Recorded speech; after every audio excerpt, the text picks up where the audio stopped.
The Responsibility Assignment Matrix, or RAM in short, is a structural chart in which is visually made clear what should be done by whom, clarifying what the tasks and responsibilities are of each team member. The RAM can be completed using 7 steps. 1.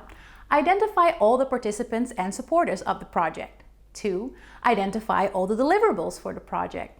3. Discuss with all team members how they can support each other to achieve best performance. 4. Create the initial draft in the form of a Raci matrix, assigning for each task whether a person is responsible, accountable, consulted, or informed. 5. Have the participants in the project approve the RAM. 6. File any remarks, review, and once approved, start the project. 7. Make an interim assessment, and if needed, go back to step 3 to discuss adjustments. Find a full explanation on the Responsibility Assignment Matrix with a 3-minute in-depth video and a practical scientific article on our website toolshero.com.